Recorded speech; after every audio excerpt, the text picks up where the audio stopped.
Bismillahirrahmanirrahim. Ahlan wa sahlan wa marhaban bikum. Assalamu alaikum wa rahmatullahi wa barakatuh. Mpenzi mtazamaji, mfuatiliaji wa kipindi chako pendwa, kipindi hewani Almanafi'. Ni kipindi ambacho kinakueleza manufaa mbalimbali yanayohusiana na dini ya Uislamu, ikiwa ni sehemu ya nasaha, lakini pia dua ambazo zinaongozwa na Alhaj Sheikh Sharif Mikidadi Robert Matongo. Bila kupoteza muda, tuwe naye katika kipindi hiki, na hivi sasa nimkaribishe kwa ajili ya kuweza kutoa salamu ili tuyapate mengi mazuri ambayo ametuandalia katika siku ya leo. Sheikh Sharif, assalamu alaykum wa rahmatullahi wa barakatuh. Kwa niaba ya msikilizaji wetu, wa alaykum salam wa rahmatullahi wa barakatuh. Alhamdulillah, tukiwa na Sheikh Sharifu katika kipindi chetu leo, na leo miongoni mwa mambo ambayo nataka tuanze nayo kabla hajaingia katika nasaha, tumuulize shekhe alipokuwa mdogo. Kwa wale ambao wanafuatilia darasa zake na dua alizokuwa akiongoza, ilikuwa na vipindi vya kuulizwa maswali, na ilikuwa shekhe anaulizwa maswali ya hapo kwa hapo, na bila shaka unapoulizwa swali papo kwa hapo ambalo hukujiandaa nalo, kwa kawaida unakuwa unapata tabu kidogo. Sasa nataka nianze na shekhe. Sheikh Sharifu, ulipokuwa mdogo kuna yale maswali ambayo ilikuwa unaulizwa, mimi nafikiri ulikuwa hujajiandaa nayo. Sasa ninachotaka kujua kwamba pale ninapoulizwa swali gumu ambalo hujui kwa wakati ule labda unafanyaje, unaanzaje, ilikuwa inakupa tabu? Maana mwisho wa siku watu walikuwa wanapiga takbira kwa maana majibu yameendana na swali lilivyoulizwa kwa mujibu wa sheria. Je, ulikuwa unapata aina gani labda ya tabu au mshtuko, au kuna kitu cha namna hiyo kilikuwa kinakutokea? Alhamdulillah al-Qawi al-Fatir al-Aziz al-Qadir alim al-Zahir wa batin istawatu indahu ala niyatun wa sara'il wa ashhadu an la ilaha illa Allah wahdahu la sharika lam yazal mutawallian illa man aqbala alayhi wa akhidhun biyadihi illa mutawajjan ilayhi. وصلوا وسلم على سيدنا وحبيبنا محمد ابن عبد الله خاتم الأنبياء وإمام المرسلين. صلوا عليك يا رسول الله يا خير الورى وبعد. baada ya kumshukuru Mwenyezi Mungu na kumtakia rehema Mtume Muhammad sallallahu alaihi wasallam, Sheikh Rajab, kweli nilikuwa nikiuliza maswali na umri wangu ulikuwa mdogo sana. Na ilikuwa ni moja ya watu kuona kwamba huyu kijana anafundishwa ama ni kweli kuna nguvu ya Mwenyezi Mungu, ama ni kweli kuna karama za Mwenyezi Mungu juu yake. Kwa hiyo alikuwa mara yanaweza nikasema maswali 10 upande wa kina baba, 10 upande wa kina mama. Siku moja tukiwa 94 tuko hapa Mnazi Mmoja, pale Mnazi Mmoja pale kwa palipojengwa pale kwenye garden. Zamani ile garden ilikuwa wazi kwa muhadhara ulifanyika pale. Basi katika ile maswali 10 akauliza mtu swali, Sheikh, na kuuliza swali, kuna sehemu moja ambayo imepigwa na jua siku moja tu, haitopigwa tena na jua mpaka siku ya Kiyama. Allahu Akbar. Sehemu hiyo ni sehemu gani? Basi umma kidogo ukatayari, kwa sababu hata mashekhe kule nyuma, mzee wangu alikuwa ikifika kipindi cha maswali anakuwa ana wasiwasi sana, taweza kujibu, itakuwa hivi. Basi tulikuwa tuna mtu mmoja alikuwa anaitwa Sheikh Abdallah Kilapo, alikuwa imamu wa Mbagala, msikiti mkubwa wa Mbagala. Tulikuwa tunatembea naye, ndio kama vile mtafsiri, sababu kipindi hicho nilikuwa na kigumizi sana. Ndio kulikuwa nikiongea kidogo lazima apatikane mtu wa kusherehesha. Akachukua mimi akasema, jamani, hebu tumuulize Sheikh maswali ambayo nikamwambia nipe mic. Basi nikasema, huyu bwana akasema swali lake nini? Sheikh Abdallah akarudia akasema kuna sehemu imepigwa na jua siku moja, na sehemu hiyo haijapigwa, haitopigwa tena na jua mpaka siku ya Kiyama. Nikamwambia ni pale Nabii Allah Musa wakati anavuka na watu wa Israeli, alipofika baharini alipiga fimbo yake katika ile bahari. Ile bahari ikatawanyika na jua likapiga pale wakati wanavuka wale wana wa Israeli. Kwa ile pale palikuwa ni baharini deep kabisa. Kwa jua lilikuwa halipigi pale. Kwa jua likapiga pale na jua hilo halitopiga tena mpaka siku ya Kiyama. Basi watu wote takbir, Allahu Akbar. Na mwana mzee wangu alikuwa anashangilia kama mtu alio, yani kama vile kuna goli limeingia katika mpira. Washangilia mpira. Akanibeba. Katika mhadhara ule alikuwepo Said Sharif Hussein al-Badawi. Ndo mara ya kwanza alikuwa pale. Basi alikuja pale Sharif Hussein, alikuwa amevaa nani amama kama hii kashda, akaitoa ile amama akanifunga kichwani. Allahu Akbar.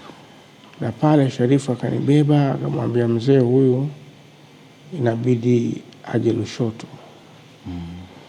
Ndo pale msafara wetu tukatoka Dar es Salaam tukaenda Lushoto. Na Saidi nakumbuka alipofika Lushoto alimtungia kaswida. Karibu Shehe Sharifu, Lushoto yetu ingia, umeleta ubainifu, Uislamu kuenea. Kwa hiyo katika maswali alikuwa baadaye naona kila mmoja anasema umejibuje, umeweza vipi? Naambia mimi nimejisikia tu kusema. Lakini pia wakati tuko Zanzibar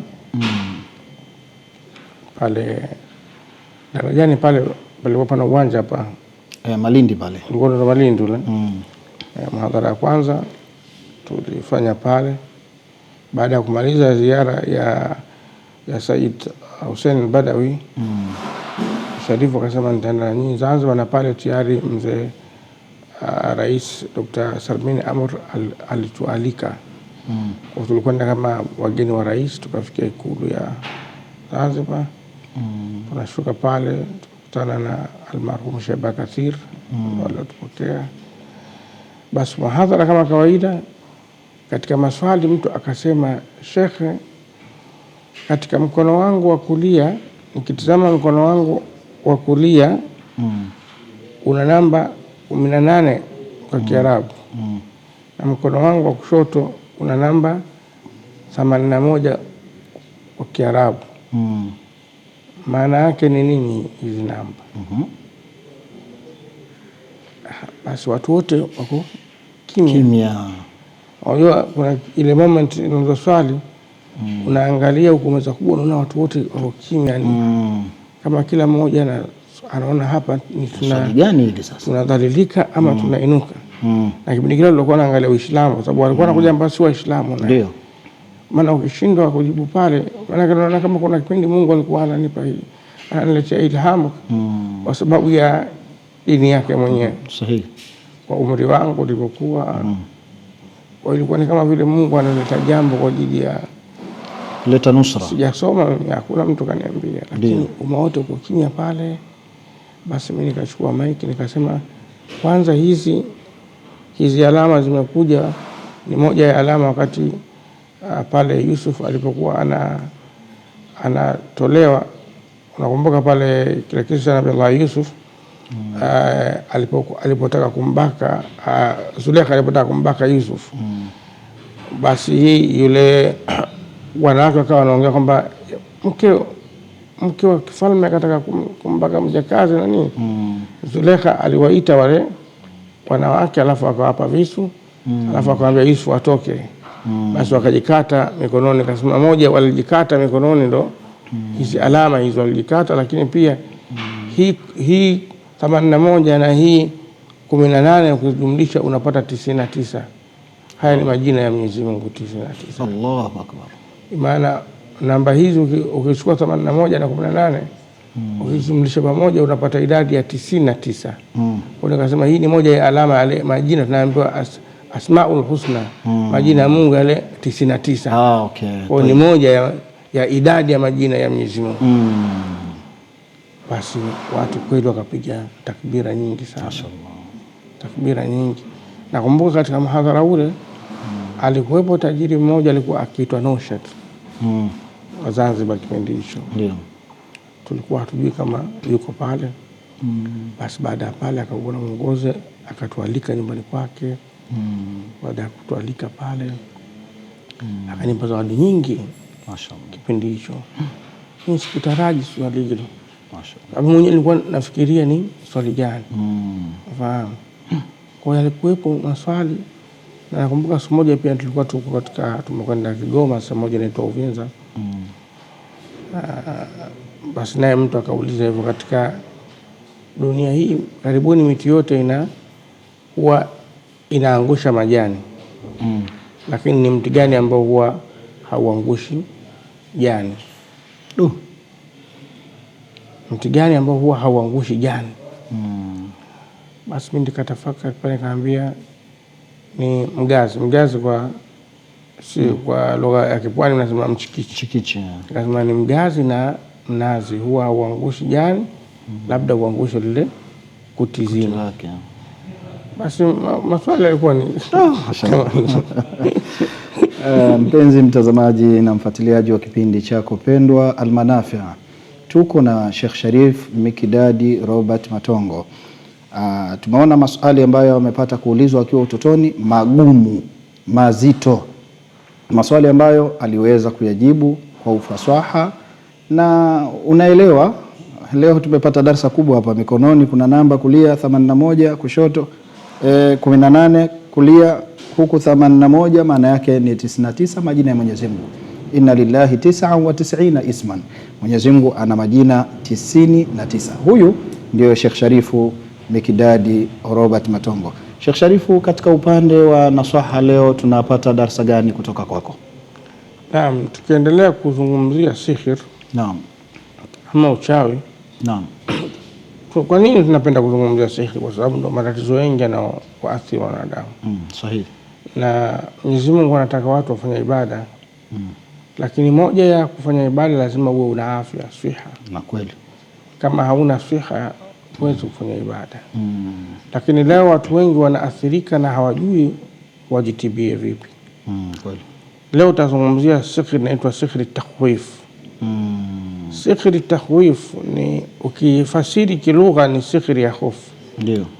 Lakini maanawia kimaana hii ni sihir ambayo unajua watu wa sihir huwa wana majina, unaweza kuona uchawi wa upepo, lakini wenyewe huwa wanamaanisha. Sihir takhwif huwa inawaathiri wanandoa. Ndio maana mnapoendea ndoa, kama ni kijana unaendea kuoa ama kama ni mwanamke unaenda kuolewa, kithirisha sana dua. Kithirisha sana dua kabla ya ndoa na special siku ile ya ndoa. Inazungumzwa kwamba ni bora katika ile siku ya ndoa, kama mtu anaoa ama anaolewa, yule mhusika asome muadhatin, wallahu 7, kullahu fak 7, kullahu abinasi 7. Afu yasomoe maji yaoge ile alfajiri katika shughuli. Sababu kuna wengine wanakuja, kila mmoja ana hasadi yake. Kuna mwingine, kwa nini yule anaolewa? Kwa nini yule anaoa? Vijana kuna wengine hawa wanakuwa wamewaahidi watu watawaoa. Alafu baadaye mtu anabadilika, anaenda anaoa mtu mwingine. Yule mtu aliyoahidiwa kuoa pengine ana machungu naye. Anaweza kufanya chochote kile. Sasa mwingine ndo anaweka sihiri. Sasa una athari ya sihiri takhwif inaathiri kwenye ndoa.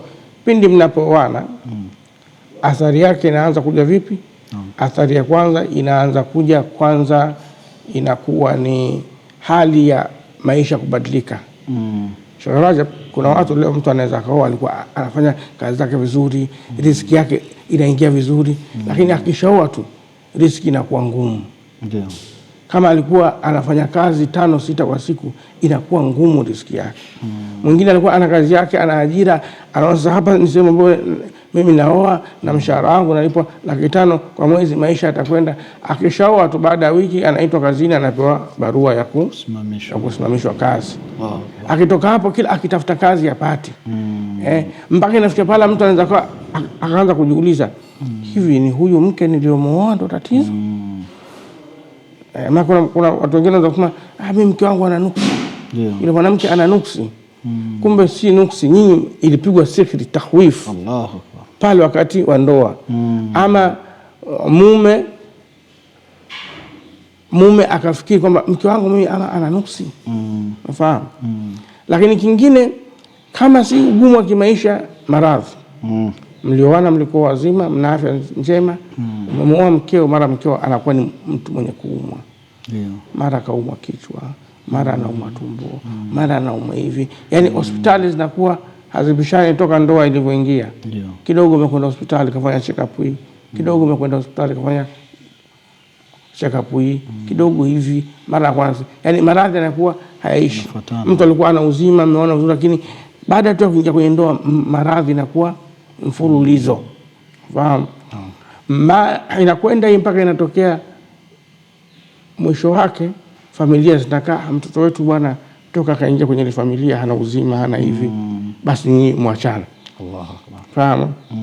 Ama unakaa, huyu mwanamke toka nimemuoa mimi, kila ukizungumza kwa watu, huyu mwanamke ana nuksi, huyu mwanamke afai. Ndugu tena. Fahamu? Umeona wewe ulikuwa una kipato kizuri tu. Allahu Akbar. Lakini huyu mwanamke karibu. Unakaa ukitafakari, unaona kweli, unaamua kumwacha mtoto wa watu. Kumbe nyinyi mmesibiwa na sihri tahwif. Mashaallah. Kwa hiyo nasaha kwanza wanandoa, kabla ya ndoa ni wakati ambao unatakiwa ufanye dua kubwa sana. Ukithirishe sana dua, kwa sababu kuna uadui mkubwa sana kuiendea ndoa. Ndio maana Mtume akasema ficheni mambo haya, fanyeni siri. Ndio maana sehemu zingine unapooa huwa ule muda wa ndoa wengine kwa kufichwa unafichwa. Mtu anaweza akaoa huko kesho baada ya dhuhuri, kumbe baada ya alfajiri watu washamaliza jambo. Sababu kuna hii siri zinazoambia pale anapooa pale. Hapo mtu mwingine pale anapooa pale, ukishamaliza tu pale kwa mtu wa pili ama watatu kumpa mkono. Allahu Akbar. Mtu kama anakusalimia, kumbe mtu amekuja na lake. Kwa hiyo kikubwa ndio maana piga muadhataini zako, kama ni bwana harusi, kama ni bwana harusi, piga muadhataini yako. Na kitiba inasuniwa kama una watu kabla ya ndoa ile wanakuzunguka, wanakusomea suratul Maida nzima, anasomewa bwana harusi ama anasomewa bibi harusi. Bwana hata kama mtu atakuja atakupa mkono pale kwa jambo lake, hawezi kufanya kitu kwa uwezo wa Allah Subhanahu wa Ta'ala, atakunusuru. Haya leo ndo tumetaka tuzungumze hii. Usione ndoa yako ina mtihani wa riziki, usione ndoa yako ina mtihani ya maradhi, ukamshutumu mkeo ama ukamshutumu mmeo, hiyo kwamba mnaweza mkoa nyinyi wote mambo yenu yalikuwa safi, lakini mmehusudika na mmepata sihri tahwif. Mashaallah. Kwa hiyo tafuteni tiba, tafuteni visomo, tafuteni kujitibia, msikimbilie kupeana ubaya, msikimbilie kusemezana, msikimbilie kuachana. Tafuteni kwanza kumuomba Mwenyezi Mungu mpate wajuzi ambao wanaweza wakawasaidia kutoa hii sihri tahwif. Mashaallah. Nafikiri tumepata somo kubwa kuhusiana na ndoa zetu hizi, na kutokana na haya ambayo Sheikh ameyazungumza inanijia picha sasa kwamba kumbe hii misukosuko katika ndoa sometime inakuwa ni aina fulani ya uchawi. Na hata ukitazama baadhi ya ndoa unakuta wale maharusi mmoja wao za kukaa pale, watu wote wana furaha na wanacheka wanafurahi, lakini mmoja anaweza kutoka machozi analia kabisa. Sasa sisi tunaweza kusema labda kazoea kwao leo natoka, kumbe huwezi kujua labda hiyo sihiri ndio inaanza kumpa dhiki tena, wakati badala ya furaha inaanza kumwingia huzuni fulani. Alhamdulillah tumejifunza katika hilo. Sheikh, tukirudi kwenye dawa Turudi kwenye dawa. Kuna watu nilikusikia hapa unazungumza nao kuhusiana na mashallah shifaatul jasad min dinar alhasad. Naam. Ndio dawa ambayo tukizungumzia na tunaendelea kuizungumzia kwa sababu uandaji wake unahitaji muda. Kama tunavyosema vipindi vilivyopita, ni dawa ambayo imeandaliwa kwa kusomewa kwanza. Watu wamekaa riadha, watu wamekaa halwa, wakakaa ndani, ikasoma Qur'ani nzima. Ona sharafu kwanza unapata, ni sharafu ambayo imesoma Qur'ani nzima. Hiyo dawa tosha. Qur'ani maana yake wa nazil Qur'ani ma huwa shifaa wa rahmatan lilmu'minin. Lakini pia imesoma Qur'ani nzima kwa kila muda. Allahu akbar. Kwa maana kuna watu wanakuwa wanapishana, yani hataki papitikane sekunde bila kusoma. Kwa sababu gani? Tumesema uchawi ama sihiri, mtu anapofanya ubaya, anapokutumia jini, unakuja kwa muda maalum. Na katika tiba ukipata ule muda uliotumiwa sihiri ama uchawi uliofanywa, ukaupata ule muda ulioingia, inakuwa kwanza ni moja ya tiba kubwa sana katika mafanikio ya kutibu. Mashaallah. Kwa hiyo wewe kama umefanywa uchawi wako, muda wote idua imesomewa muda wote ndani ya siku 7, maana unaipata wiki moja. Ndio. Fahamu? Naam. Lakini watu wengi wameleta majibu yao kwa uwezo wa Allah Subhanahu wa Ta'ala. Mashaallah. Kuna mtu alikuwa ana maradhi ya sukari. Baada ya kusikia ile vipindi vyetu vya mwanzo kwamba kuna sukari zingine sio za kutengeneza, na huyo alikuwa na sukari yake, basi akapata bahati akachukua dawa hii. Ametumia kwa uwezo wa Mwenyezi Mungu chupa ya kwanza, alafu akaongeza, akasema Sheikh, mimi nachukua chupa 2 ili nitumie ya kwanza na ya pili, afu nikapima kucheki sukari yake iko normal. Allahu Akbar. Sasa hivi watu wana mashine wanajipima nyumbani. Ndio. Iko normal. Akasema labda nimekosea, mashine yangu labda iko sawa. Akaenda hospitali kucheki iko normal. Akasema akakaa wiki nzima kwanza. Ajiangalie, akajaribu kwanza kula vile vitu vya sukari, lakini mpaka sasa hivi kwa uwezo wa Allah Subhanahu wa Ta'ala yuko sawa. Kwa hiyo tunasema haya maradhi haya jamani, unaweza kuwa na maradhi ya hospitali, fanya taratibu zako, lakini pia dawa hizi ambazo zimesomewa visomo usiache, kwa sababu unaweza kuwa unakula madawa mengi kumbe wewe huna tatizo hilo. Kuna mtu hapa amekuja hapa kutoka Mozambique, yuko hapa na alitumiwa dawa hii. Huyu bwana alikuwa ana maradhi ya moyo. Kapimwa kule, kaonekana na maradhi ya moyo, kwamba moyo wake una mafuta mengi na zile pipes zinakuwa hazipitishi damu vizuri. Huyu bwana, kwa sababu anasema kule nilipo Sheikh hospitali kidogo si nzuri, nikaamua nivuke upande wa Tanzania, nikaja pande za Ndanda na wapi kupima, nikakuta same thing, nikarudi kuendelea na madawa. Lakini baada ya kupata dawa hii na kutumia, kwenda kucheki ile tatizo naambiwa hamna. Na ile hali, kwa sababu hata kipindi hicho nilikuwa nikitumia dawa, lakini ile hali ya kuchoka na si ya kuchoka, sina nguvu, naisikia bado. Lakini anambia dawa hizi nimekunywa madawa Sheikh mengi. Baada kuna kipindi nikaenda hospitali, kama sasa hivi una athari ya zile dawa zishakuwa nyingi sana, miaka mingi. Lakini ametumia kwa uwezo wa Allah ndani ya wiki moja, na Mwenyezi Mungu amempa shifa. Anatoa Mwenyezi Mungu shifa ni Mwenyezi Mungu. Lakini dawa hii imekuwa ina asbab. Kuna mambo yako ya kibiashara, kuna watu biashara zao haziendi. Biashara zao zimeharibika.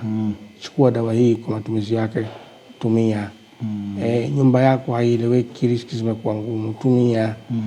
Una watoto wanasoma hawafahamu, tumia. Wafahamu. Kuna watu Sheikh, mtu akienda toka akifungua biashara unakuta hawauzi vizuri. Tumia dawa hii. Wafahamu. Dawa hii Sheikh ina mambo mengi sana. Kuna kisa kimoja nataka nikupe Sheikh Rajab. Kilitokea Arusha kama miaka 4, kama miaka 5 ama 6 nyuma. Ndo tulikuwa tumeitengeneza hii dawa. Ndio. Alikuja kijana analia sana kwangu pale. Tulikuwa tumefikia hoteli moja hivi. Nataka nionane na Sheikh na hivi. Sasa tunapokuwa kule mikoani inakuwa ni tabu sana kuonana na watu. Sasa mimi kila kitoka kwa mhadhara namuona na kijana kama mara 2 mara 3, nikawauliza wasaidizi wangu. Kuna kijana namuona sana akija hotelini anaweza akakaa kuanzia baada ya mhadhara saa 12 mpaka saa 4 usiku ndo anaondoka. Nikaambia bwana shekhe, kijana anataka akuone. Tunamwambia atueleze shida yake, anataka akuone wewe. Nikamwambia muiteni. Yule kijana akaja akasema, shekhe, mimi na tatizo. Alikuwa analia. Shekhe, tatizo langu mimi niko form 4. Lakini toka nilipokuwa niko form 1. Yani kila nikilala naota mtu ananiingilia. Na nikiamka nakuta nimechafuka. Kwa hiyo kitu kinanisumbua sana. Inafikia kipindi shekhe, mimi nataka nijiue.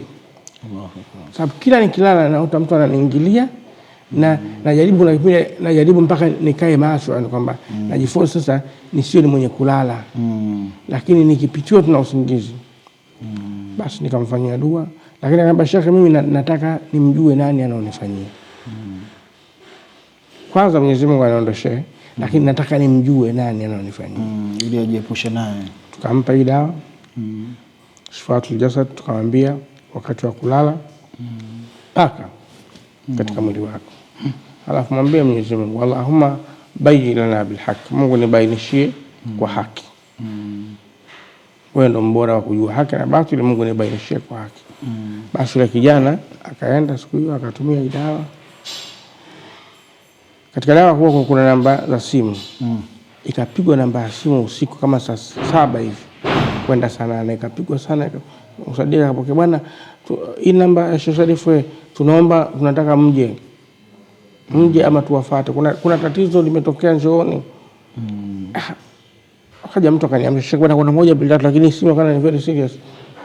Kaambia bismillah, twendeni. Tukawasha gari zetu, tukatoka na vijana tukaenda. Tunapoelekezwa tumekwenda katika mtaa fulani unaitwa Njiru, Arusha, ni mtaa fulani wa kitajiri kama unavyosema Masaki, Dar es Salaam. Tumeingia katika jumba kubwa sana la kifahari. Kuna magari ya kila aina katika ile parking. Tulipoingia pale tunakuta watu wamezunguka. Fahamu? Na kuna mtu mmoja vipi, kuna tatizo gani? Ile kijana akaanza kuhadithia, Sheikh, mama yako anasema, Sheikh, unamkumbuka kijana? Anasema, Sheikh, mimi nilikuja nikamwambia story yako naikumbuka.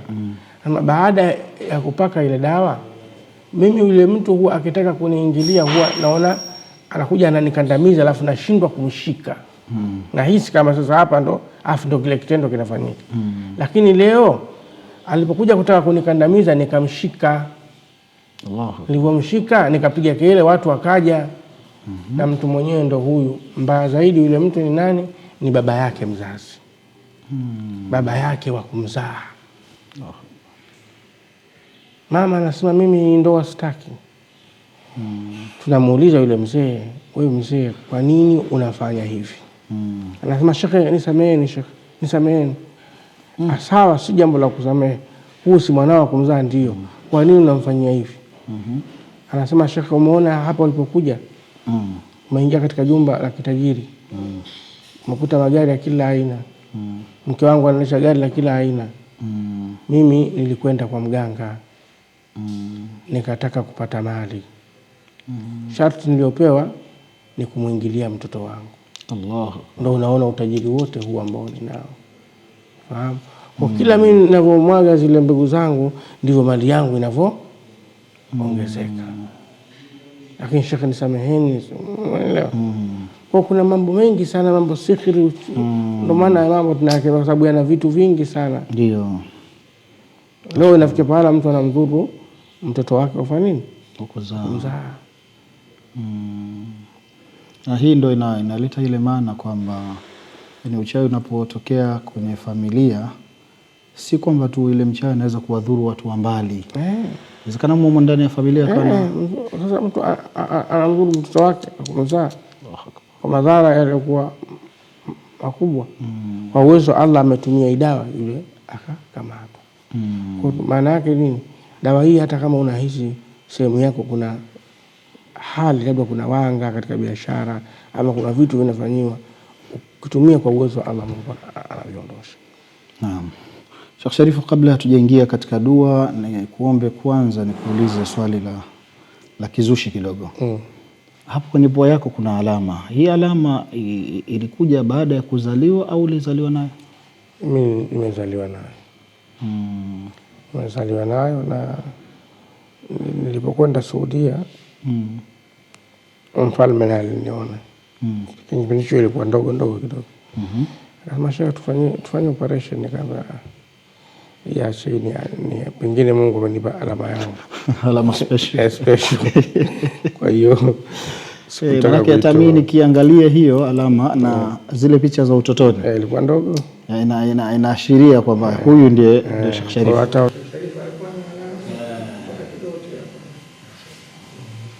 Basi vizuri, tuko na Sheikh Sharifu katika kipindi Al-Manafi', kipindi ambacho kimeeleza historia yake Sheikh Sharifu, alivyozaliwa, kazi yake ya da'wa akiwa mdogo, lakini kazi ya dua akiwa mdogo, na mpaka sasa kazi ambayo amekuwa akiendelea nayo.